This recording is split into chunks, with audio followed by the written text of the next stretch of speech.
I could be George Carlin, right? The George Carlin bit goes something like this. He says, it's amazing. You go to funerals and people always say something nice about the guy. They go, Bob, poor Bob's gone. And then Tom, look at him lying there. Poor Tom, we're going to miss him. And Sammy, Sammy's gone too. But Ed, that motherfucker, he's still alive.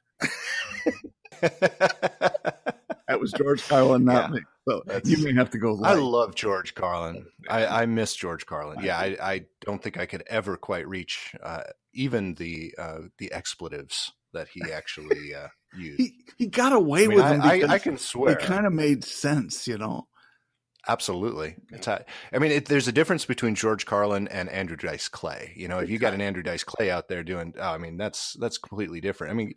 Granted, everything is different with context, but I don't think Andrew Dice Clay, though, probably, I thought he was funny when I was younger. I can understand how people can find him extremely offensive now. I'd probably be offended by some of the things he said now, but George Carlin was a lot smarter. His had a lot more of a point to the jokes, for sure, not necessarily shock value. For sure.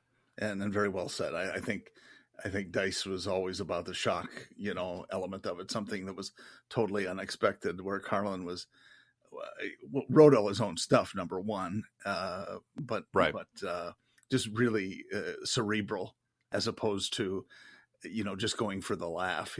And because he was cerebral, he didn't always get the laugh. Right. Exactly. But he made his point every single time with every single one. So, exactly.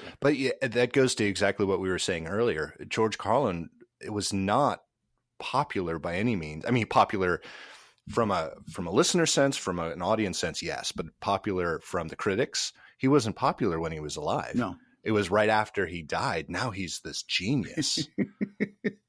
Yeah, there's a lot of that goes around, I think. It's crazy.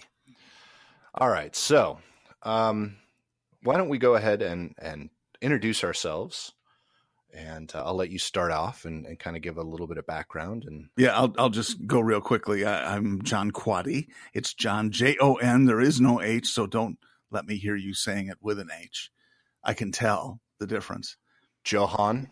See, it's really obvious to me. I'm trying.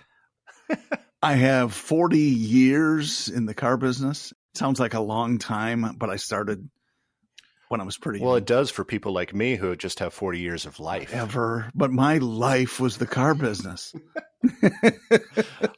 Good comeback. Yeah, whatever. But I still count as what we do today, though, as part of the car business. So maybe I'm just painting it with a broad brush. I call myself an undeserving believer because I am definitely a sinner. So if you're ever watching me with what to do, I'm probably not the guy to watch. Beyond that, I'm mostly optimistic. I would not say I'm much of a pessimist. And I think that that's just a better way to view things. One of my favorite trainers of all time, Jim Rohn, said, and I think he said this just before he died, he said, it's not what back to death. No, we keep kind of going back to that. What is today and death? He said, what's important is not what happens to you, but what you do with what happens to you. And that has kind of driven a lot of how I try to view things. And that's my nutshell. Oh, I like that a lot. Well, I'm good. It's hard to follow you. Maybe next time I should go first. But that's just my narcissism in action. My name is Nick Kubik, and I have not been in the car business for 40 years, but I have been in this very interesting, very addictive business for the last 5 years. Before that, I was in just regular, all technology, marketing, things like that. I've had a very interesting career. Started with live events and concerts, and all the way to this thing that's kind of taking over the world, that digital marketing. So Jahan didn't mention this, but he is recording live from his studio in very close to downtown Madison, Wisconsin, and I'm here in very close to downtown Nashville, Tennessee. That's kind of something unique now. we've become friends through work. We work for the same company. I'm not going to mention which company that is right now, but we became friends working together, and it's amazing what this wonderful thing called technology can do for us, where we can actually build a podcast while the two of us are sitting a few hundred miles away from each other. And it sounds like we're in the next room. Well, at least I hope it will. Once I get this whole editing thing down, I probably will. It will indeed. That's kind of me in a nutshell too. Beautifully done, sir. I really want to do no, this is me in a nutshell. Look, I'm in a nutshell. Help. But I think that would kind of show how big of a nerd I really am. I want you to do that, and then I will promise not to do the Jim Gaffigan. Are you in a well? How did you know I was in a well? It just sounds like you're in a well. Get out of the well. Get out of the well. All right, let's get out of this well. Good transition, right? So Jon and I are going to be talking about a lot of different things. This is not necessarily a podcast that's about one specific thing. We're just kind of two guys that just really enjoy talking to each other, and always we're always very entertaining when we do. At least that's what the people that are listening to us say. So we thought that's another reason we decided to start this wonderful podcast, and I think that's kind of where we're going to go with a lot of the topics that we're going to discuss. And who knows? We're always going to start with a plan, because I am one of those. As I said earlier, a little bit of a nerd. I like to have a plan in place, but who knows where the conversation will end up? We'll start in a good place and end up somewhere way off course, which is one of the reasons we decided to call the podcast Potty Mouth. It's not your typical potty mouth. It's PODDIMOUTH. You can find us at poddymouth.com. Is that singular or plural? Us on all of the respective social media networks. So I with it's Y so new on that potty it's plural. So it's Potty Mouths. It's beautiful. PODDI. No, it's an I. Yep. MOU. PODDIMOUTHS. Oh, I like this. I can hear this coming from miles away. So we have this. We have our company's is a little weird. We work for other companies in doing what we do. We are both kind of marketing and media consultants. But one of our close friends and client is very much obsessed with Mickey Mouse and Disney World. In fact, she just took her family again to how many times is this, Nick, if you had to guess? The Magic Kingdom. And when I was, this is crazy. Well, one thing that's very unique about this woman, she actually is one of very few people that has been to both Disneyland and Disney World in the same week. Oh, I thought you were going to say in the same day, and I was going to say, well, it's pretty darn close. If she didn't, she actually had to go meet you somewhere, believe it or not. But if she hadn't had to stop and meet you, it probably would have been the same day. Wow. It was she had ended up in California for business and went into Disneyland for a day and a half, something like that, and then flew to your meeting, and then flew from your meeting the next day to Florida with her family to go to Disney World. Awesome. Isn't that incredible? But anyway, so I was talking to her just before the holiday, and she had said when she was telling me about her vacation, she hadn't told me where she was going yet. She just said she was going on vacation. And then she said, yep, going to go feed that rat. Yeah, that's I awesome. am from now on always going to call Mickey Mouse that damn rat. And I think you mean that in a kind, tender way, just in case anyone is listening. I love Mickey Mouse. There we go. Donald Duck. Mickey Mouse. They neither wears pants. Or does one of them wear pants? I'm not sure. See, we have a lot in common. Neither do I. Yeah. Okay. Well, that's good to know. Hey, we did call this Potty Mouths. Yeah. I'm rethinking that now. That leads me down. We had discussed earlier what we were going to talk about for the first meeting we had, and kind of leads me in that direction. So one of the things, my daughter, she's 8 years old. She wants to go to Disney World so badly, and we want to take her. We just haven't really found the time or where all of our schedules have matched up where we can take that much time. And of course, it's not cheap to do. So we've been planning this for a little while, but one of the ways we plan is by watching YouTube.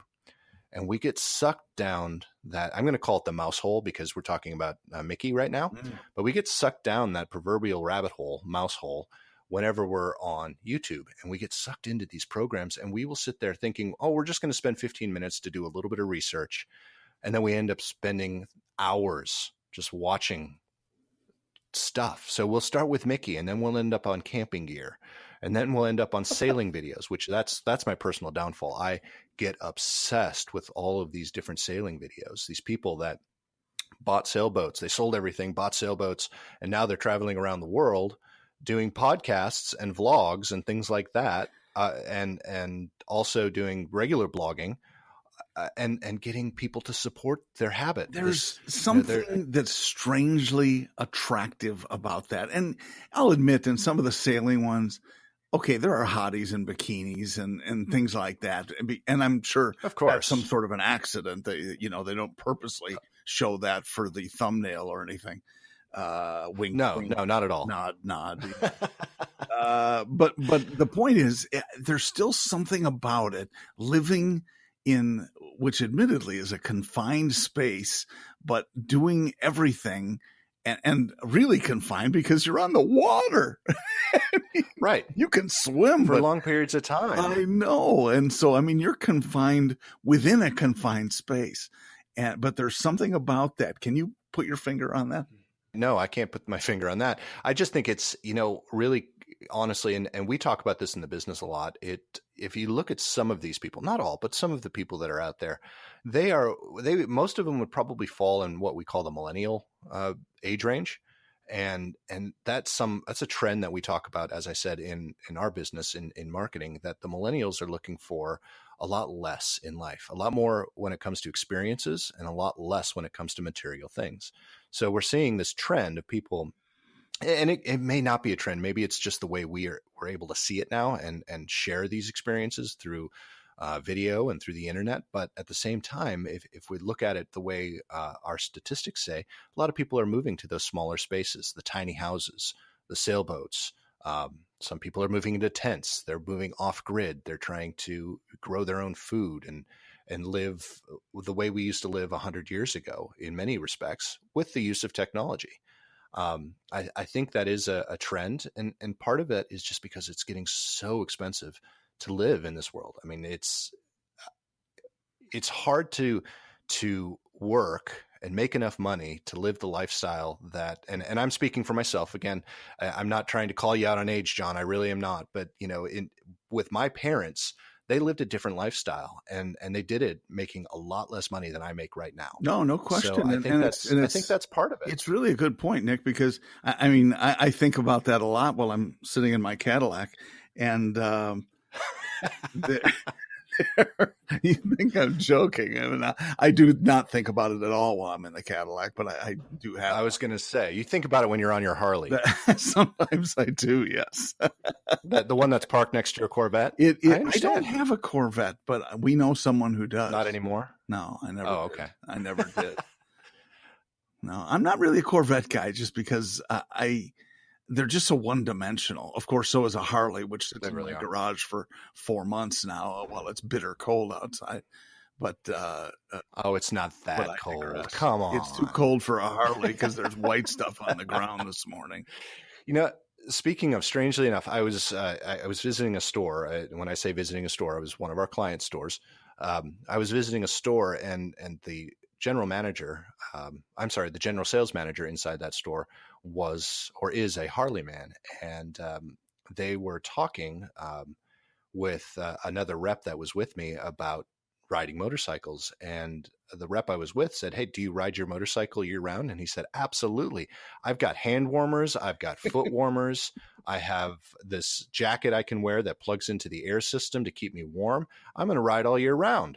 And I'm just going, that's dedication right there.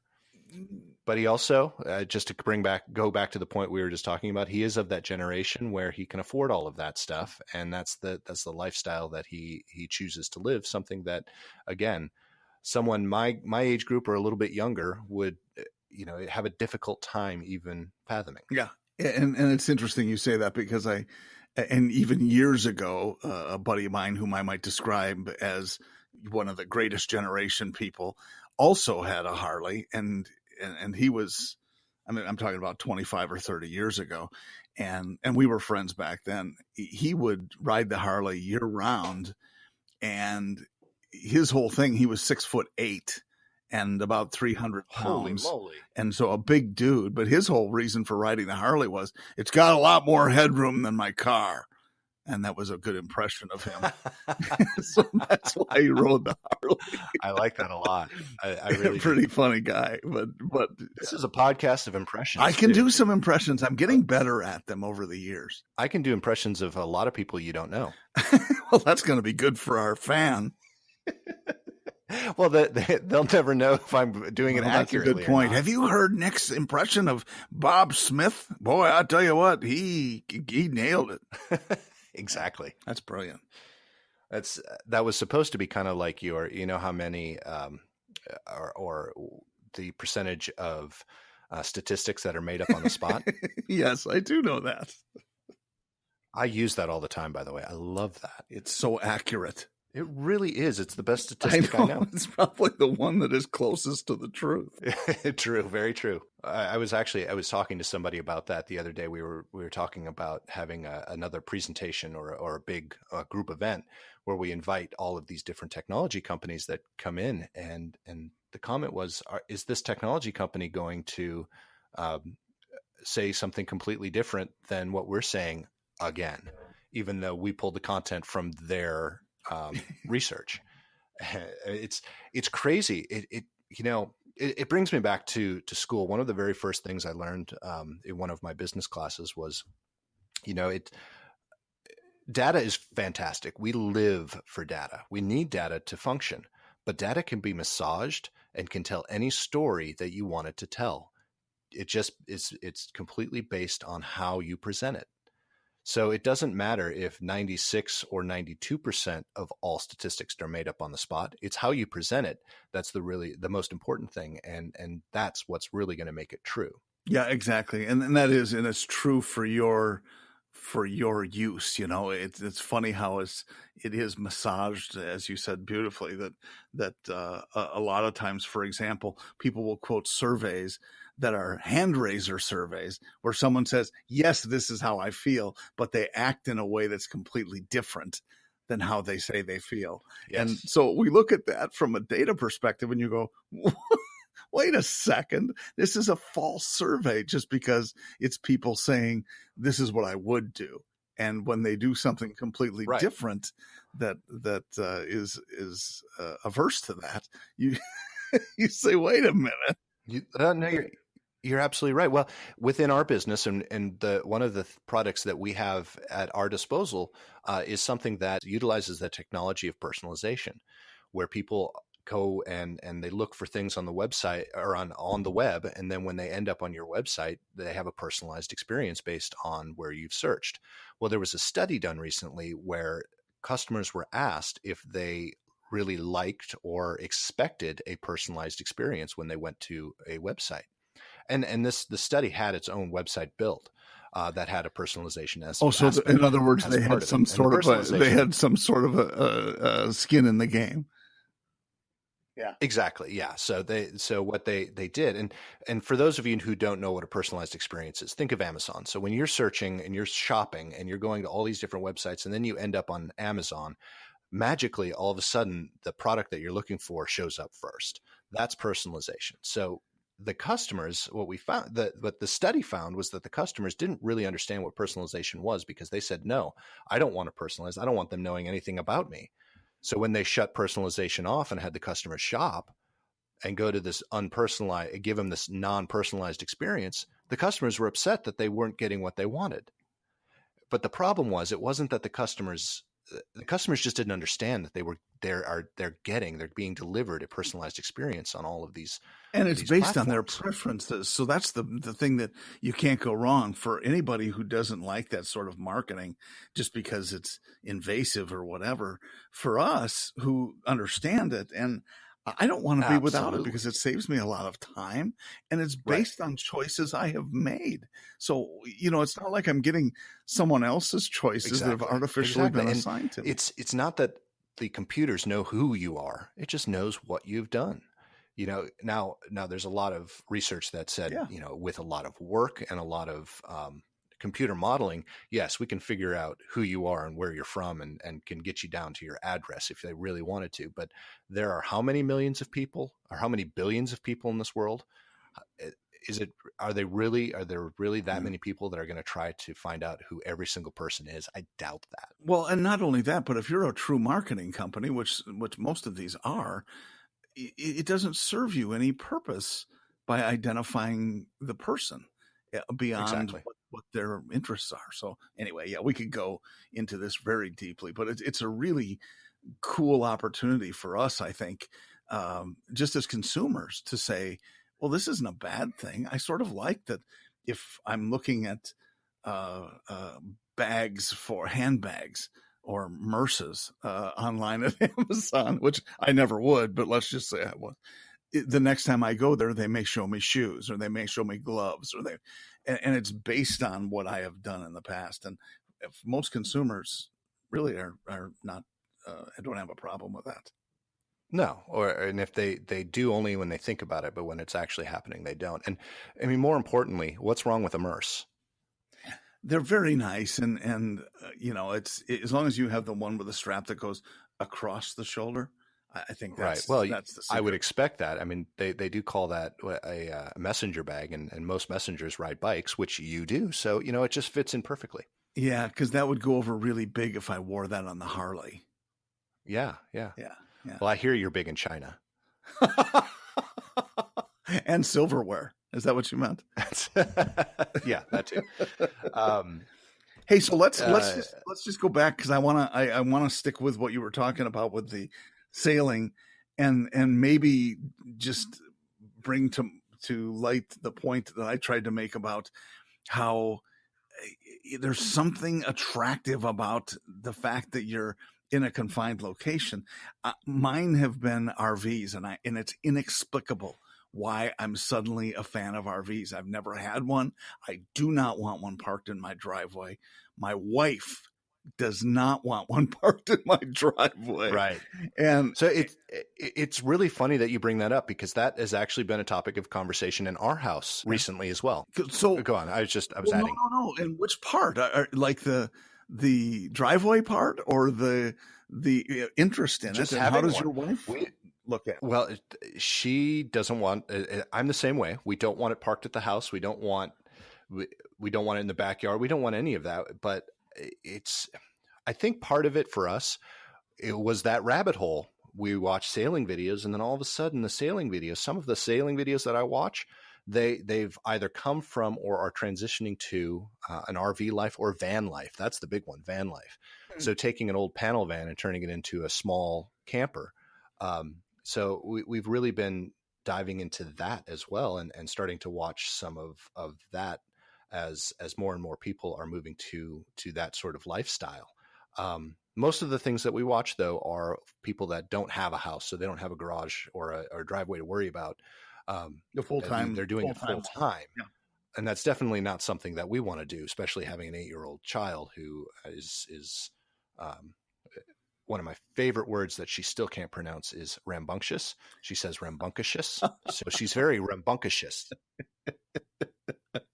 Yes, but there are some of the full timers that have kids as well, and they homeschool them. And I don't think we have the patience for homeschool. Well, and you could farm it out. I guess there are some who have admitted to that as well. So, but not full timers. Usually, it's the part timers who do that, and they still send their kids to school. But I'm talking about serious part timers. One group is called the Keep Your Daydream. And Mark and Trisha, they've got 157,000 subscribers. So if you think this is not something that there are crazy people like us who follow that stuff, they've got just thousands and thousands of subscribers that are paying attention. So therefore, they make money doing it. And yeah, it's kind of an interesting concept, but they just do it part time. 80,000 miles. Yeah. I think so far is what they put on. Oh, wow. Yeah. I wouldn't mind. I think it would be kind of fun to do the part-time thing, but one problem that I don't think you suffer from, because I've seen pictures of your wife and I know you personally, but one thing that my wife and I have that kind of gets in our way is our looks. I don't think we would have a successful vlog if we went on the road with it. Well, shut up. It's there. I will admit there are a couple who are, if you go to van life, yeah, that's that. There's a Max and somebody. She's Canadian. And, she's hot. Holy cow. Yeah. Oh yeah. Well, so speaking of Max that, and Irma, I know that. They actually have a cookbook that just came out, and I ordered it thinking it was an actual book, but it's actually a digital book, which I thought was pretty fascinating. And they also, I think it's the same ones. They're Canadian, so they sell tea, right? That's what their business is. I don't know. I think they have a business where they sell tea. If I'm thinking of the right ones, I mean, there's several of them. Yeah. There's another one that the gentleman is Australian, and I think that's the one I'm talking. Yeah, that's the one. Okay, so the ones that they're in Central or South America now, Central or South America, right? I guess vans to me. I'm running in the, let's just say, the heavy linebacker to lightweight lineman weights right now. So van life for me is more like a compact car life. So I need the bigger RV. So I don't. Well, you need a toy hauler so you can take your Harley. I do need a toy hauler, and if I get a lot bigger, it'll be me in the back, probably in the garage. Oh boy, I think not. No. So you're looking for you actually want to do the RV life, the camper life, which there are a lot of videos out there that have the people that live in the RVs. In fact, one of our favorite sailing videos, it's what is it? Gone with the Winds, and the Winds is spelled WYNNS.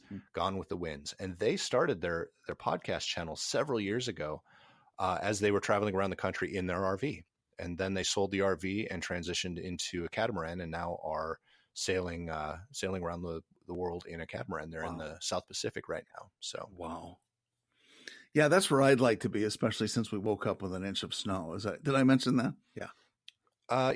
Did I mention that it was 70 degrees here yesterday? Yeah, we have a bad connection suddenly. Oh boy. Well, if it makes you feel any better, we have training this week, which you are aware of. And I'll see you down here. But we have training this week, and everyone from the South, because Nashville it's not in the middle, but it's kind of close to the middle. So the people from the South were kind of saying, it's not going to be too bad. The people from the North were really excited because it was 70 degrees here all weekend. But now, this week starting out, today is the warmest day of the week, and it's supposed to be a high of 46, and everything else is going to be sub 40. So there are a lot of very disappointed people coming down here this week that were looking forward to a little break from either the heat or the cold. Well, I feel so bad. You should. You should. Actually, I don't, because it's going to be 20s and 30s up here. Oh, man. Yeah. I kind of miss that. I really do. So going back to our van life people and some of the RVs that we've been watching lately, RV stuff that we've been watching lately, a lot of them are Canadian. Maybe it's a Canadian thing with the van life and the RVs. Because have you noticed that a lot of the people that are putting up these vlogs that live in their mobile unit, they're Canadian. There are several. Even some of the tiny houses. Yep. Yeah. There are several. Or maybe they're just... Well, I think that's two faceted, because I think Canadians are easy to listen to, first of all. So if you... They really are. And they're always very good looking. Well, not always. But we could devolve into a healthcare discussion. I'm just kidding. But it's true. I think that they're kind people. Typically, they are easy with the sing-songy voices. And if I were to put my finger on something, that's what it would be with the attraction of some of these channels. And so it's not just RVs that I'm spending a lot of time on YouTube, but also some of these outdoors guys. Have you seen any of those? Yeah, they live, not necessarily live, but they go out and they try to sustain themselves off of the land. Yeah. So here's this woods, are you talking about? Yeah. Joe Robinette, who's from the UP actually, but I think they just moved to Canada if I'm not mistaken. But he's this nice guy and just has this just a unique way about him, and he just camps in the woods for sometimes overnight, but sometimes 10 days at a time, and builds shelters and just kind of that outdoor sort of thing. He has 953,000 subscribers. He's got almost 1 million subscribers. Incredible. And another guy, Sean James is his name. My Self-Reliance is his channel, and he built a log cabin in the woods. I think it was in Alaska. I could be wrong. Maybe no, it was Canada. Forgive me. But he did it all with hand tools. Right. And I watched this guy, and he got 644,000 subscribers. It's crazy. Wow. It's incredible. And I really, going back to your earlier question about, can you put your finger on it? And maybe my idea about the millennials is a little bit off. I really do think that's probably, I do think that's accurate, but at the same time, I think the reason a lot of these people are getting subscribers and a lot of followers is there are a lot of us. I am one of these. I'm included in this. I would love to have a van and travel around the country and see my own country, and also travel around neighboring countries to see what the world is made up of. We have a very unique ability and opportunity to be able to do that now. And then the same with the sailing. My wife and I want to retire in a sailboat, and a lot of these other rabbit holes. I would love to go camping in the woods and build shelters and do that. But the reality of it is I'm probably never going to be able to do any of that. Maybe my wife and I will have a sailboat, but it's probably going to be on the lake that's about an hour away. Will we ever circumnavigate the entire ocean? I have a feeling that probably will never happen. And it's just, by the time we have enough money or feel that we're in a place to be able to do that, we're probably going to be too old. I don't know if we're ever going to feel comfortable enough not to have a certain safety net that we feel, not that it's true, but that we feel we have when we own a house and we own property and things like that. It kind of feels like it, and I'm sorry to interrupt. It feels like it's one dimensional to me, Nick, where it's like, I like to do a lot of different things, and with work, that's true too. So if I'm intrigued by something, I like to do that, but then next week I like to be doing something else because it keeps it fresh. Exactly. And so I don't know. I would think I'd get in an RV or get on a sailboat and we'd be gone for a week and a half. And I go, this sucks. Yeah, exactly. Okay, we'll sell the sailboat now.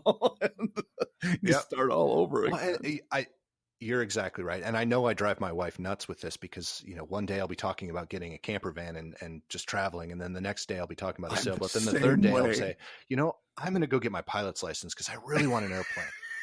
Hey, you know what? Maybe you and I should get a boat and a camper van. I'll buy one, you buy the other. And an airplane. And then our wives are going to be mad when we leave them. But if we put them up at a Marriott, my wife is way more a glamper than a camper. If you put her up in a Marriott, they'd be fine. Mine too. Yep. No, I think that's a good plan. We'll park the sailboat down in the islands. Then we'll take our airplane and we'll fly it back to the camper. And, we'll vlog the whole way. Flaming hey guys, this is us getting in the car. Going in.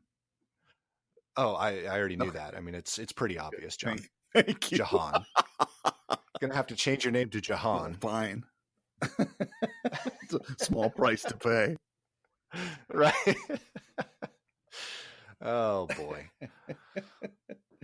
But anyway, it's amazing. And I'm glad we go through that same thing, because truly when you and I first mentioned that, Nick, it was unplanned. And I was confessing to you, I'm watching these stupid videos about RV. Yeah, me too. Have you seen the sailing ones? Well, yeah, I have. It's obviously, like you said earlier, you look at the subscribers. There are thousands of people that are doing the exact same thing, and just as stupid as we are. That's what I tell my wife all the time. Exactly. help. And I think it's just a way for us to feel like we're getting away. Going to both my point and to Yep. your point, you and I and the rest of these people, we can't figure out exactly, or we can't figure out which one we want to do. And we don't think we could sustain doing each one of them for a long period of time. So we look at these videos going, oh, I could do that. But at the same time, we're probably never going to do that. And this is just our outlet. And this is how, other people, we're living vicariously through other Yep. people and getting those experiences. And we're not alone. And we're not alone, not at all. And is it a good thing or a bad thing? I'm not a psychologist. I think you might be, but I'm not positive about that. I'm an amateur. Yes. What would a psychologist say about that?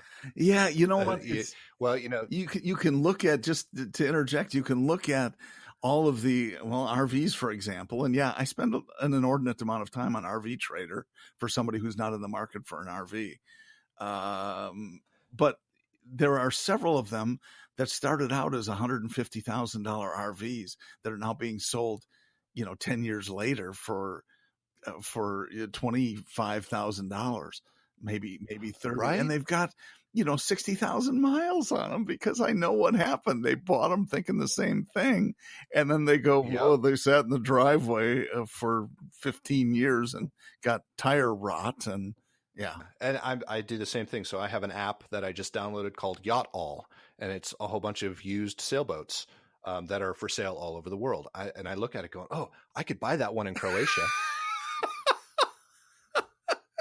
It was a $500,000 boat when it was brand new. Now it's only $120,000. Yes, that's perfect. And it's just in Croatia, which is really a hop, skip, all I have to do is fly to Croatia, fly and sail back. Right, exactly. We've already thought this through. That's easy peasy. Yep. I would probably sink the boat halfway across. Well, if you'd make it halfway, that would be amazing. Thanks. I was giving myself more credit than I need. Because I would definitely, as I'm doing your eulogy, I would tell people all about it. I'm surprised he even made it out of the bay. You're an overachiever. Oh, that's beautiful. Yeah. So the other one I get sucked into is the tiny house, and I just think they're beautiful and they're fantastic, and it does two things. One, I'm like, oh man, I could get a tiny house. It would be cheap. I'd put it on my own property and I'd live out there.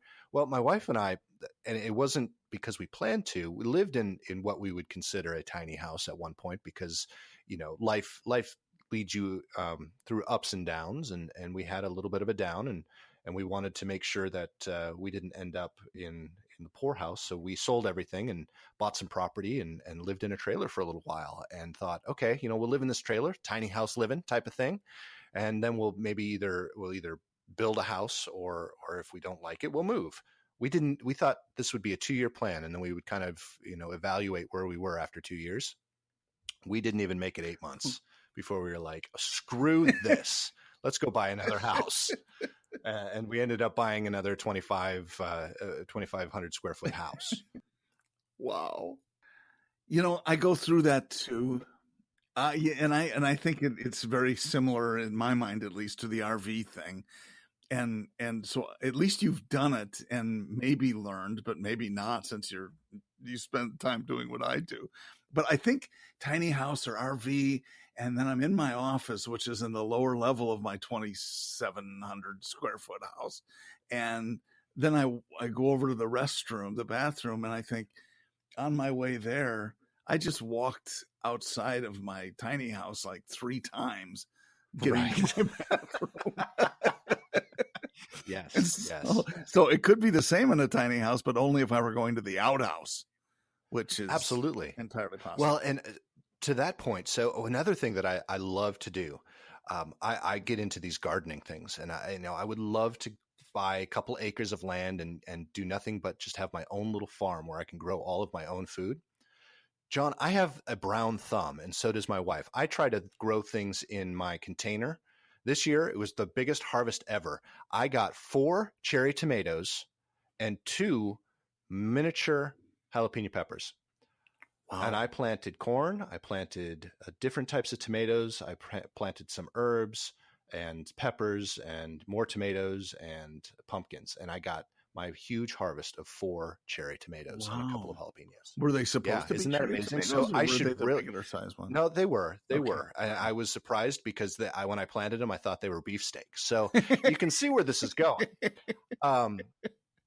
So the last thing I should do is go buy a couple of acres and put a little mini farm on it, because I can't grow beefsteak tomatoes. They come out as cherry tomatoes. So it's the same conversation I have with people who are into fishing. Are you a fisherman? I have fishing poles. Yes. Okay. So that's all I needed to know, because you think that it's a great idea, but then execution can somehow, as long as they still sell that stuff at the store, I'm okay. Exactly. Yeah. When I get the bug, I'll go buy a cheap rod and go sit on someone else's boat and fish until the beers are gone. You hit on something really important. There are certain items that you want your friends to own and not you. Exactly. And the items are old homes, because old homes are great and beautiful to look at, and the woodwork is amazing. But I grew up in a 100-year-old house, so I know what it's like. Boats. You want your friends to own boats that they will graciously allow you to fill the gas tank with, because I will fill 100 gas tanks rather than buy one. Yes. What else? And just cars, maybe? Just to be fair, old cars. Well, there's still debate on that one. So I agree with you with the boats and things like that. My favorite saying is the best 2 days in a boat owner's life is the day they buy a boat and the day they sell it. That is correct. I think the same goes with some old cars, even though that is not necessarily a passion. But going back another rabbit hole, I think it would be fantastic to own an old. I'm a big Porsche fan. I love 911s. No. I would love to own a mid-60s 911.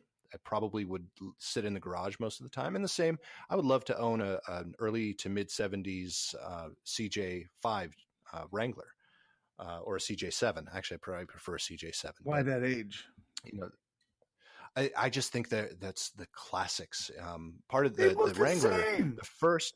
They kind of look the same, but the first Wrangler I ever drove was a 1978 CJ7, and I absolutely love that. And then you watch old TV shows. Were you with your girlfriend? No, I was not with my girlfriend. That was a 97. Okay, I knew there was one in there. Jeep Wrangler. Yeah, that was. What year was the girlfriend? I've had several. Same year as me. We same vintage. Okay, good. At that point, and.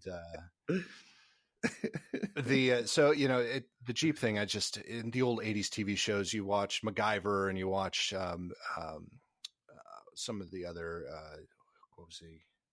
Did MacGyver have a Jeep? No, that was Airwolf. Airwolf had a Jeep in it. Dukes of Hazzard had a Jeep in it. So it was just that was Daisy. That was my. They also had cut-off jeans in it. Well, what's wrong with cut-off jeans? I wear them every day. But it doesn't have to be in a Jeep. It could have been in a Gremlin. No, it needs to be in a Jeep. Well, maybe a Jeep's better. I'm not a big fan of Gremlins. I'm sorry. Yeah. I mean, maybe the Gremlins came from your age or your age group, but Jeeps was all about Pacer. Remember the AMC Pacer? That was terrible. Pacer. But if Catherine Bach would have had Daisy Dukes inside an AMC Pacer, mainly because you could see inside those things, they were like a bathtub on wheels. I would say I need a Pacer, because maybe Catherine Bach will join me. There you go. Just a thought. So when it comes to old cars, I would love to own them, but I agree with you. I think that it would probably end up, with the exception of the Jeep. I mean, I've had 2 Jeeps now that I've owned, and I loved every second of the day. The worst day of my life, the 2 worst days of my life, were the days that I actually sold my Jeeps. And they were good for good reasons both times, but it still doesn't take away the pain, John. It doesn't take away the pain. We've owned 2 Jeeps, so I understand, but ours were a Cherokee and a Grand Cherokee, the old school ones. I love the old Cherokees. They're very, very nice. It was a box on wheels too. It was a box on wheels, like a wagon. They were bulletproof. They were really good, but they had transmission problems, as I found out. Yes. Yeah. We had a Cherokee once too. My mom had a Cherokee, and I think they took it back. It was a lemon, and she never got another one. But she did eventually buy a Wrangler, and absolutely loved it. And so I like the Wrangler Unlimited. I really do, and I'm liking the looks of the new. Is it the Gladiator? That's their new truck. Oh yeah, I am so excited about that, because cool. It is very cool. So I've never owned a truck. My dad has owned has owned many trucks. Mm-hmm. My stepdad had trucks. Everyone around me has trucks. My father-in-law has a truck. So you don't need to buy a truck. That's perfect. I don't need to buy a truck, but I love trucks. I would love to buy a truck, but I'm always torn. If I were, and for our fan, I drive a lot, and for work, I'm in the car constantly. So I can't. And that was actually the reason I got rid of my first Jeep was I needed something that had better gas mileage because they suck gas. Oh, sure. So I had to go to a car, and that's what I usually drive now is a car. But I want a truck so bad, and I also want a Jeep so bad again. But the problem is, one, gas mileage, and two, which one do I get? Because, if I didn't have a job where I had to drive a lot, I would have one or the other. But I still love the Jeep so much, but I love the ability to have a truck. So now with this new Gladiator, it's both. I can have a Jeep that the top will come off, the doors will come off, but then I'll have a bed like a truck. Boom, problem solved, crisis averted. That's beautiful. It's pure genius. It is. I think Jeep knows that you're probably their primary market for that vehicle. I am their demographic, absolutely. Hey, but so on that same topic with the Jeeps, what's the big one again with the 4 doors? The Unlimited. Thank you. It's they have those things. Well, 2 doors too, but the 4 doors they have, and they're all upfit, and they're expensive. Yeah. Oh my God. Oh, they're so expensive. You get the wheels and tires on, and then the lift kits it's nothing to spend $60,000 to $100,000 on one of those things. Right. And you're not considered by the Jeep world to be a true Jeeper unless you've done that to your Jeep, which that was not always the case. No. When I had my first Jeep, that was not the case. I mean, yes, there were people that modified, but we didn't modify. It was the Jeep came out as a Jeep, and it was a badass thing no matter what. And now you can't. Yeah. You can't just drive a regular Jeep and be considered a true Jeep person unless you modify. My second one was modified, by the way. I don't know how people afford it because it's not. I mean, even just to do not cheap. A wheel and tire package with a lift kit, a 3 or 4 inch lift kit. I've looked at some of those, and it's not cheap.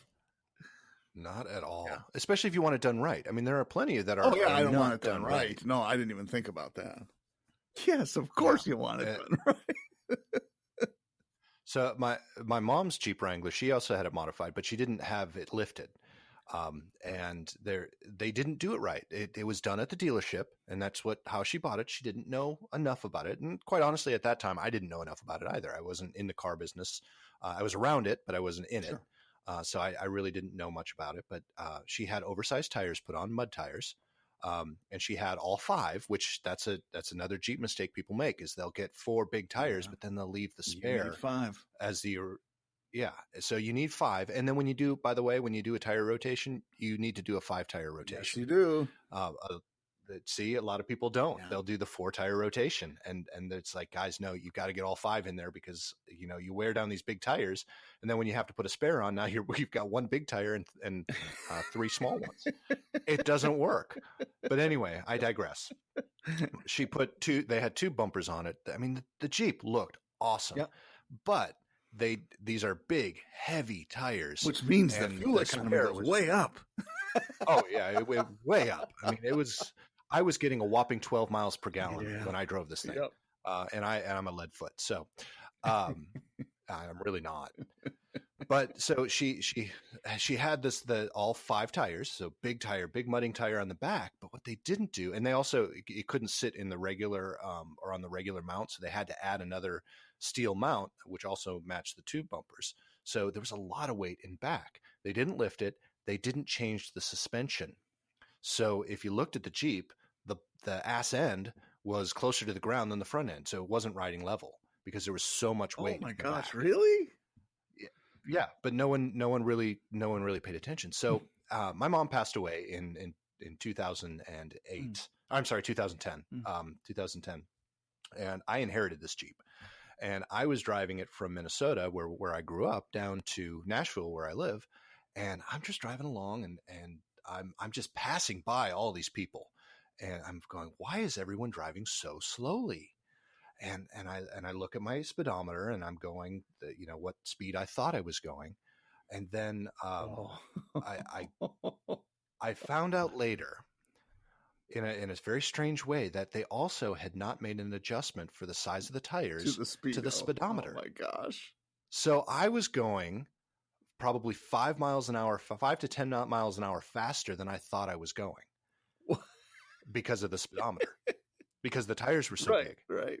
And again, I didn't know that was something that had to be done, but the dealership didn't do it when they put all this stuff on. Man. So you have to be very careful about the modifications you make. And that doesn't necessarily go to the quality of the modifications. I'm sure the modifications were fine, but you've got to be careful, and you have to understand when you're making these modifications that you have to have them done right. Oh my gosh. Otherwise you're screwed. My gosh. Or you're getting a ticket. Yeah. Well, and it would have been a great story to tell the officer when you got pulled over, but at least it's something that sounds real, at least. So.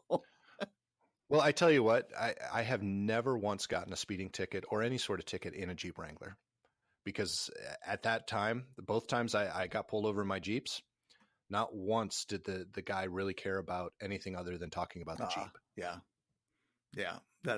Which is probably, now that it's so saturated and there's so many out there, it probably wouldn't happen again. But with the modifications, it still might be. That's the beauty, is maybe you just don't notice as many of them on the road. I was on the General Motors Hummer team for a while, and we actually did introductions of the new models. It makes a lot more sense. Well, yeah, I'm not sure anything makes sense when it comes to that, because Hummer, while it had some real attraction to me, and they were amazing off road. They were still they were pulled off the market because fuel economy, and General Motors pulled the plug because they thought that they leased a vehicle, and well, gosh, if the value goes down, oh no, well, we're suddenly going to be held to account for the lower value. Well, that's what closed-end leasing is all about. Again, I will digress, but it's amazing how cool those vehicles were. I actually went on the track in South Bend and took the H1 Alpha, which was kind of their amazing $150,000 off-road vehicle, and I was with these professional instructors, driving instructors, and they were teaching me how to go up this rock wall, and that's awesome. It was the best. We did everything, and I was on the tour, so they wanted to make sure that I knew how to drive the thing off road, and I learned, and they're pretty amazing. Now let's clarify for our fans. That the H1 is a true Hummer. It was the Hummer body. It was all of everything, the trappings of the military Hummer. It just made a lot more consumer friendly. But the other Hummers, the H2, the H3, so on and so forth, were not true Hummers. Well, they were ground up designs. They were built off platforms of other GM vehicles, and so while they were outfitted like a Hummer, and they still had some impressive capacities, the H2 was its own body, but it used Chevrolet power plants and transmissions and so on. Although it was updated for the H2. H2 was surprisingly capable off road. Really? Yeah, because it didn't seem like it would be. It had a very high center of gravity, and it just didn't feel that firm like an H1 did, which sat so low to the ground and was so wide. You had to shout so the person sitting next to you could hear you. It was because they were so far away, not because it was loud. But right in the next county. But the H2 I learned to drive one of those off road too. And while you had to approach things a little differently than the H1, it was not too bad. H3 had its own set of challenges. There's no question. And we'll have other stories about that maybe at another time that we'll revisit, but fun going with the professional drivers when they take these vehicles off road. It makes for an interesting ride with some of these people who are afraid of nothing when they take an off-road vehicle out. Yeah. So anyway. Well, okay. Well, that actually kind of brings us back to what we were talking about earlier. So another group of videos that I actually don't watch them very often, but I've seen them, are the Jeepers that take these Jeeps off road.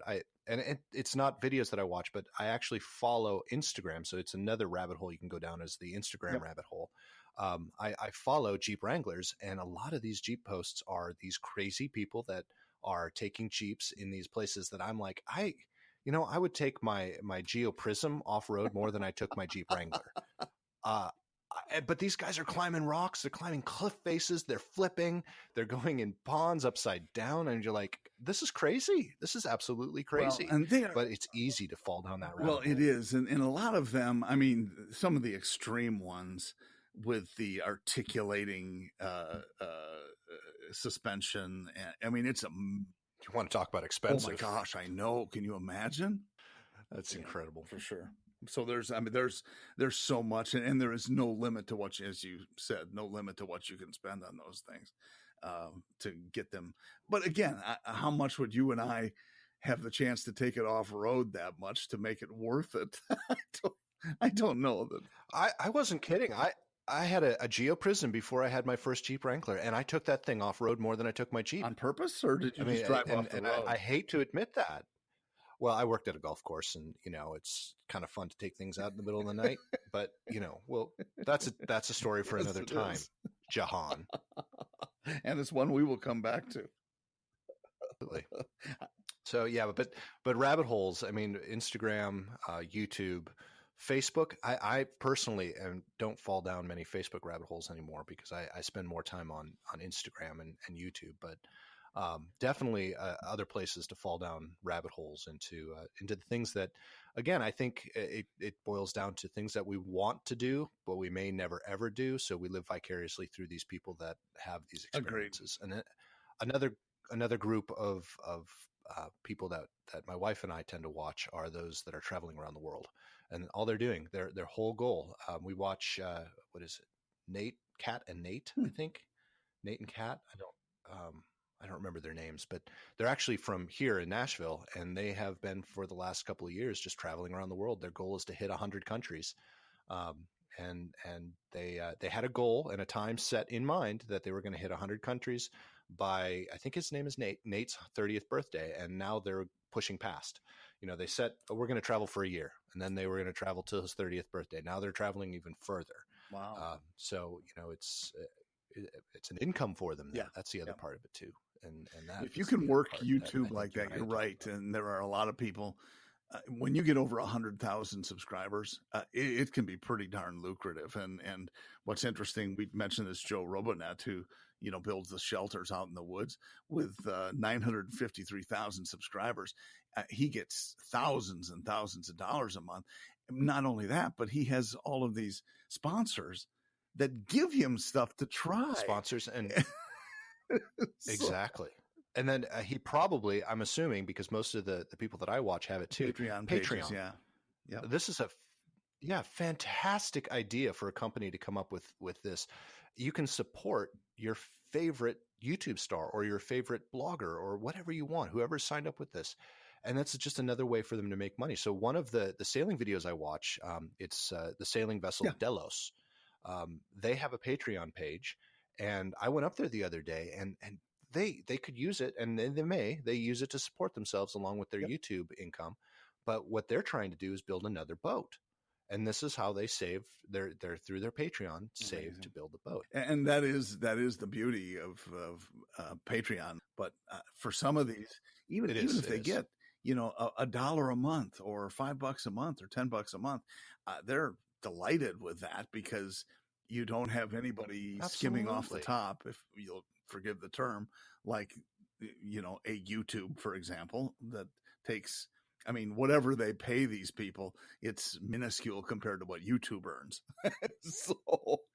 so absolutely. It's fair to say that they would much rather to get Patreon money, which they get the vast lion's share of, as opposed to getting advertising income. Right. And then, of course, a lot of them have merchandise. Oh, for sure. That they sell. The merch. We should do that. And that's podcasts. I think we should do merch. We're going to do podcast merch. Potty mouths. You know how we're Potty gonna get there? mouths. Potty mouths. You're not potty sure what mouths. it's called. Drop an F-bomb. These guys are potty mouths. That's that's how people will know us. But we'll get our merch line started, and that's after we get some people to support us on Patreon. By the way, would you mind supporting us on Patreon? I haven't set up the account yet, but if that's something that our fan would like to do, And what did you say the average was? 1,000 a month? Isn't that what you said was the average? Yeah, from our fan. Yeah.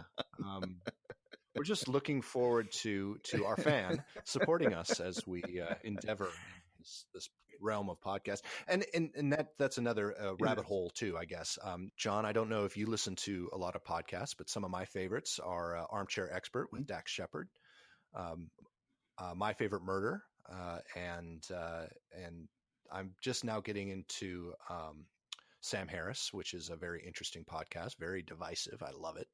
And those are kind of my three go-tos at this point. I do listen to ID10T as well. He just got restarted, but he was my entry when he was the Nerdist, was my entry into podcasts. So, John, what are some of your favorites? My favorites. I'm a big fan of PoddiMouths.com. Actually, PoddiMouths. PoddiMouths.com. PoddiMouths. Yeah, and it's plural with an I. Right. Like two eyes. It's at PoddiMouths on Twitter and Instagram. That's I haven't started any of these, my fan. That is my favorite. I like Belling too. Mark Belling is, I lean a little to the right of center, and he's a guy in Milwaukee that I like to listen to, and he does a nice job as well.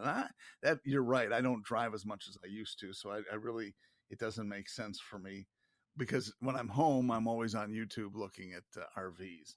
Right. Yep. Yeah. I'm the same way in all respects. Yes, I know. We were going to have so many listeners. We're going to have more than a fan. Crazy. And just so everyone knows that the whole fan thing comes from a very good friend of mine who I was roommates with in college, and he was a jazz musician, jazz guitar musician, and he would go play these gigs, and we'd always go. We'd just get a group of friends and go, and some of the gigs that we would go to would have quite a few people in it. But jazz is just it sometimes becomes very, very much like background music. And there were some places where we would go and he'd play, and they'd finish a set and no one would clap except for maybe one person. Or my group would always clap, but maybe I'd be by myself or something, and I'd clap, and would come up to the microphone and go, "I'd like to thank all of my fan for coming out tonight." And nobody noticed. He did it 3 or 4 times, and not one person noticed. But I have carried that with me for my entire life, because I thought that was the funniest thing I had ever heard. I'd like to thank all of my fan for coming out tonight. It's beautiful. All right, I'm Mr. glad Quaddy. we stole it from that. Yes, I'm going to Buddy, steal. it's great hearing your voice. Always nice talking to you, whether people are listening or not, and I think they're going to be. I think we're going to be getting some, and it might be our impressions that does it. I'm Absolutely, not sure. But or the name of the podcast, we'll PoddiMouths, which you can find on PoddiMouths.com, got us written PoddiMouths.com, at PoddiMouths on Instagram and Twitter. None of these accounts have been created yet, so don't expect to actually. But they're going to be. They will be. They will be, and there will be some great pictures and memes that come up on Instagram. Now you're talking. I love memes. That's another topic. Let's talk about memes. Oh, you're killing me. Memes. All right, John. You are on a roll today. It has been great talking with you. Likewise, sir. Thanks for the time, brother, and we will hang out again next week. Sounds good. I look forward to it.